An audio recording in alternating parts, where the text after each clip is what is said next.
Hello, everyone, and welcome back to the channel. This weekend is the big one. On Sunday, it's Liverpool versus Manchester United. And I have my good friend from TikTok, avid Manchester United fan, Naeem United, to preview it with me today. Naeem, how are you, my friend? I'm good. I can't wait to win this Sunday. You ready to lose, eh? You ready to lose? We coming, bro. We coming. Fun, I'm good, thank you. Funnily enough, I don't think that's going to happen, but look, each to their own. We'll get into that on the video. Um, Obviously, I am quite happy with how the season's going so far for ourselves. It makes it even better when United are not doing well. But look, it is what it is. For this video, we'll try to stay somewhat impartial anyway, even though that's a bit difficult with how poor United have been this season. But look, we'll talk a bit about United first, since I have you on the channel. United are obviously 14th in the Premier League, 22 points. You've already lost 9 games this season. You've lost five out of your last six Premier League games. You've lost your last three Premier League games without scoring. Just recently, a couple of days ago, a 2-0 defeat at home to Newcastle at Old Trafford. You're only 7 points off the relegation zone. There's a 23-point gap between Liverpool and Manchester United coming into this game, with Liverpool having a game in hand. Naeem, let me know, tell me honestly, what do you make of this season so far as a United fan? I'm not gonna lie, our season's already gone. Top four is finished. We cannot go Champions League football unless we win the Europa League. I think with our Premier League, it's come to an end. The only thing we can focus on is what Europa League and FA Cup. But knowing that we play Arsenal after we play yous, that's gone as low. But yeah, not winning against Arsenal in the FA Cup. I don't even think Eric Ten Hag was the problem, and I'm obviously not coming at Ruben Amorim. I personally think, these players lost motivation and they're not world class. I think we've signed the wrong players. You could say Ten Hag players, you could say manager players, but look at all the managers we had. It's not Mm, the manager's players. I mean, it's not the manager's fault. It's these players that we have. They're just not good enough at the squad. Like, yeah, we need to somehow get rid of them, all of them, if we can. I know it's not career mode, but there needs to be a way where we just work around building a squad with Mazraoui, Amad Diallo. And to an extent, Bruno Fernandes can have a point in staying at the club. Maybe Kobe Mainoo as well, Delit. But a lot of these players are just not good enough. When you look at Arsenal, look at the players they have. Look at Liverpool, look at the players they have. You guys actually got a team. You got chemistry. You got world-class players. We lack that. We can't even make a simple pass. We're yeah. we're lacking the basic. And Ruben said it himself. He's gonna start this team off from scratch, new formation, start with the basics, learn the basics, and they're still struggling to do the basics. Mm. Clearly shows we've got a long way to go. Yeah, no, I agree. I absolutely agree. And I think it's impossible not to, for anybody at this stage, be a United Mm. fan or a rival fan or a neutral or whatever. But obviously, look, I never raised it Ten Hag. I never thought he was a good manager, especially tactically. I thought it was ridiculous that United kept him on. Um, Last summer. Obviously, you won the FA Cup. You beat Manchester City in the final. It was a great performance, but I mean, United were coming off their worst ever Premier League season. Ten Hag didn't look like he was bringing that team in the right direction. Amorim has came in, and look, as you said, these are not his players. I have bantered the Amorim era, so to speak, Mm. because look, ultimately, I think we were expecting some sort of a bounce or whatever. That hasn't materialized at all. If anything, United have been even worse since Amorim came in. And I agree, it is the players. And I think that probably shows just how poor a job in general Ten Hag did. But Mm. do you see Amorim as actually being like a long-term option? Will he get time here? Because if he continues to do this, continues to take United in this way, losing at home and, inconsistency, no signs of improvement. Is he going to get time? Like, I personally say Amorim, we need to stick by him. He's a new manager, obviously got a big job at the club. I know I'm not gonna flex his things up sporting what he done with them, but we've seen when he implements his tactics, mm, did you see how Sporting were undefeated? They haven't lost a single game. When he leaves them, they got a new manager. Sporting have just recently got rid of that manager now. So Yeah, clearly, Amorim, he needs time. He's young. He's what? He's Ronaldo's age, let's say, and he's a manager, and he knows what he's doing. He still hasn't worked out his first team. He knows some players. I'm guessing, he's gonna stick by, Onana, Amad Diallo, Dele, Mazraoui, but he's still got a lot of players that he doesn't know if they're a first team player or not. Like he needs to sign players, get rid of players. I think the main issue is the left side. We need a left wing back. We are mm, lacking that left wing back. Dalot is doing a poor job there. We need a striker that's clinical in scoring goals. Hoyland and Xerxes, too much rotation because he doesn't know who's good enough. And they're not his strikers, to be fair. We need to get rid of them. We need someone else in there. Maybe Gyökeres, if he's available and if he wants to join, we need someone like that. You guys have what Cody Gakpo scoring goals in almost every game now. We yeah, don't have no confidence in players scoring goals. We yeah, have players that are scared to do take-ons. So I think right now we need to give Amram time. This season's not going to fix anything. I know January, just the transfer window just opened. I'm not sure how many players we're going to sign, how many players we're going to sell, but the main thing is we need to sell a lot of players and then sign players. Sadly, that's how financial fair play works.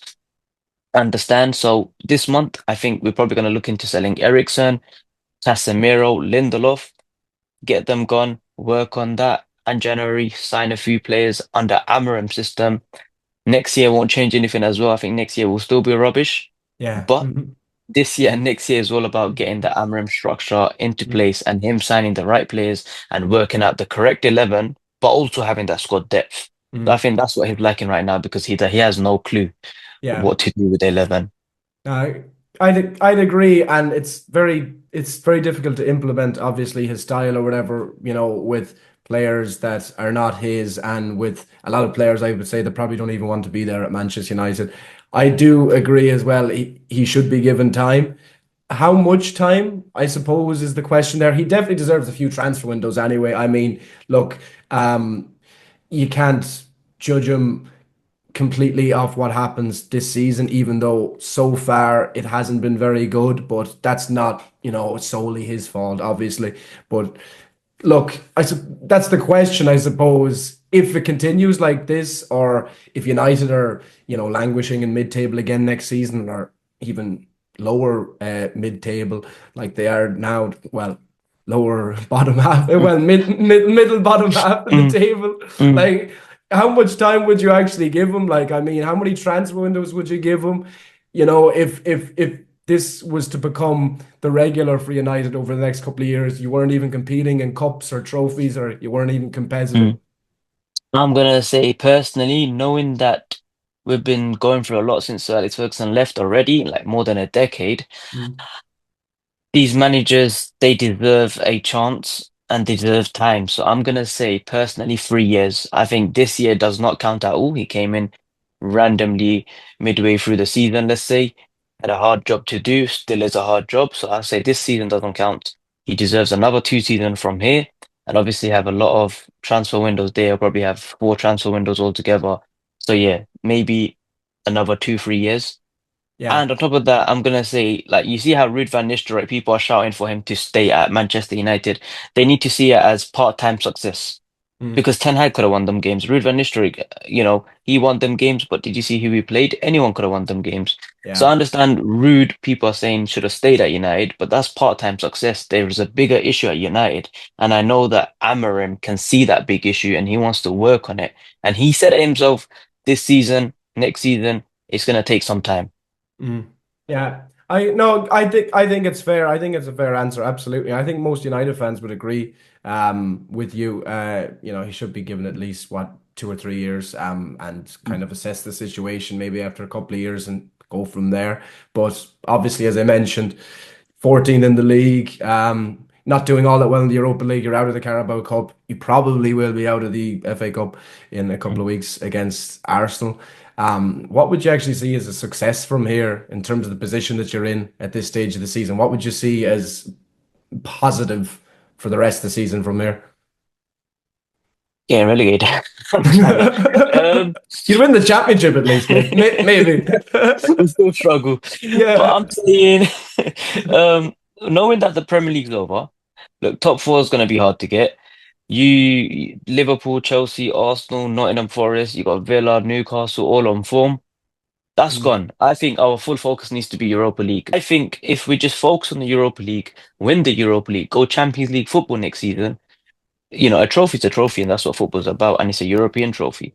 I think at this stage, I mean, obviously limiting the damage in the Premier League and, the only trophy really you've a chance of winning, obviously you're still in the FA Cup, but the only Yeah. trophy that you would say that you have somewhat of a chance of winning is the Europa League. Mm, So, yeah, from that standpoint, I'd agree. As well, if you see I was looking over the last while, you're talking about the best teams in it. I think Spurs are favorites to win it, which is crazy. The last time I seen it, which was a few weeks ago, anyway. mm, With Spurs being Spurs, mm, but Spurs obviously what they're like now as well.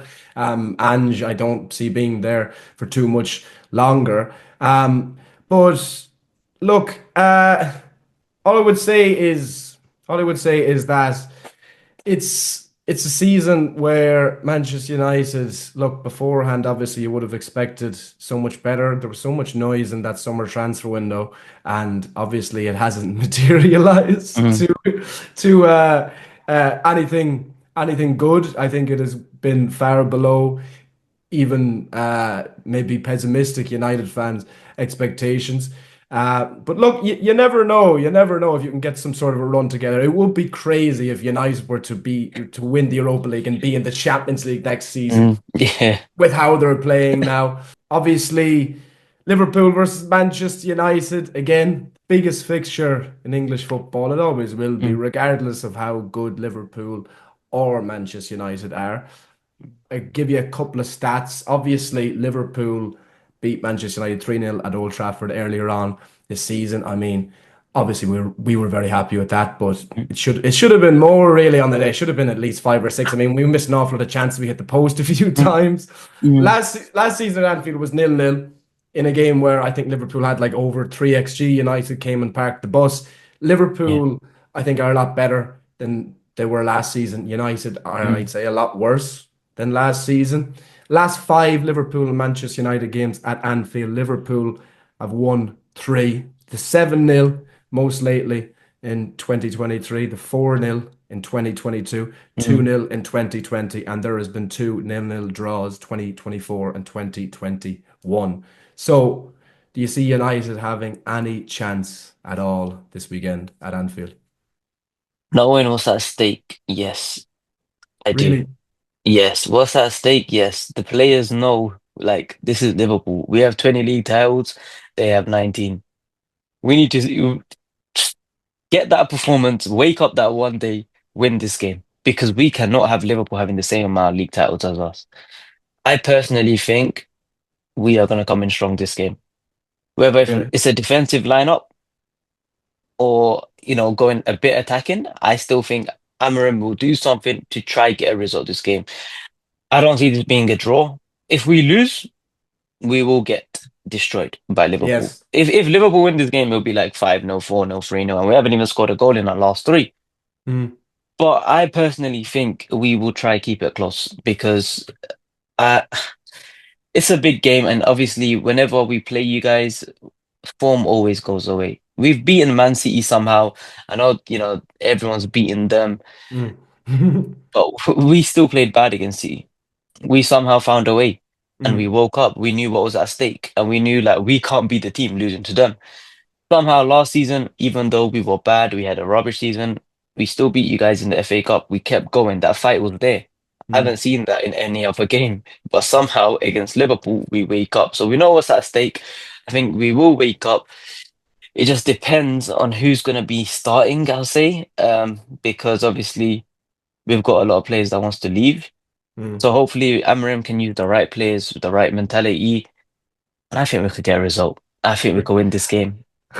I it was it was Casemiro and Ericsson that were starting against Newcastle during the week. Mm, Talking to so many other fellow Liverpool fans, we were saying that how much we would have loved to see them start this Sunday. I don't think that will be the case, no. but I thought it was crazy, first of all, that they were even actually starting a game for Manchester United. You could say in 2025. It was a few Mm, days before 2025, very, very late in 2024. Anyway, but who do you see as being a threat to Liverpool in this game? I think I think United will set up again. I don't think Amorim is defensively minded, certainly not in his play style. I yeah. don't think Ten Hag was either, but he was a little bit, he tended to do that a little bit more in games, especially against the bigger teams, contain. It'll be interesting to see how Amorim actually sets up his team on Sunday, but I do expect it to be, a little bit more defensive, you Yeah. know, a little bit more defensive to what he's used to anyway. But who do you see as, if any, being a threat to Liverpool? I would only say Amad Diallo because when he's on the ball, we don't know what's next. It's just going to be Ahmad. When it comes to the defense, I think Mazraoui's going to have a very good game. And I'm hoping Delit starts as well because without Delit, we concede a lot more goals. I was thinking that you were going to say Diallo anyway. Obviously, Mazraoui has looked decent at times this season. His form hasn't been, I wouldn't say great, like any Mm. United player over the last, the last, what, few weeks or a month or whatever. But yeah, Diallo obviously looks like the biggest threat. Mm. Now, I think United will have to work off scraps on Sunday for sure. Liverpool will obviously have most of the ball. Liverpool are going to be doing most of the vast majority of the attacking. So it'll be interesting to see how United will be able to deal with that, or will they be able to kind of put up any threat at all to Mm. Liverpool's back four. But anyway, look, we've talked a little bit about it. So I'm surprised. Well, I'm not awful surprised that you said that United, you think that they could get a result. Mm. But let's get your honest prediction. If we actually turn up, I'm saying 2-1. It's been running through my head thinking United's going to win this 2-1 if we turn up. But obviously, if Liverpool win this game, we're losing more than 5-0. We will Mm. be destroyed. So it's either United go for it, or once again, the poor form continues and we embarrass ourselves and lose more than 5-0. If you were to pick one of those, what would you say, honestly, gun to your head, Liverpool versus Manchester United, the score would be on Sunday? 6-0 Liverpool. Six. Yeah, I love that. I love that. I love that. it's the Do you know sad what? reality. It's Mm, it's far from impossible. Last season, as I said, it was mm, 0-0. United were, United parked the bus. Liverpool didn't take their chances on the day. Liverpool, certainly we weren't at our best on the day. We are an awful lot better than that right now. We yeah, have so many more players in form right now, especially our forwards. I think apart from Nunez, everybody is playing great. Obviously, we have Salah back to his prime again, if not even more than that. mm, We have great players off the bench in terms of injuries, where we had some bad injury concerns for Liverpool and United games last season. Apart from Canate, we don't really have that this season going into this game yeah, as well. So I think it's going to be similar to that 2022 game.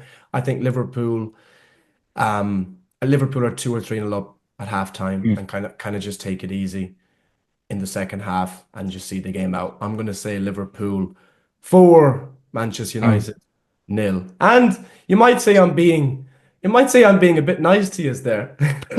That's the sad truth. That is the sad truth. I remember saying that as well. If we lose 3-0, 4-0, that's a fair result. We have to just Yeah, take it and move on. I I think that's it actually. I mean, would you take 4 nil? Mm. It will still hurt, but at least, it's not another 7-0 because that Yeah. one obviously is flashbacks. Anyway, thank you very much, Naeem, for coming on. Is there anything that you would like to say before you head off? Anybody, by the way, make sure to check out Naeem's Thank YouTube. you. I will Mm. have it linked.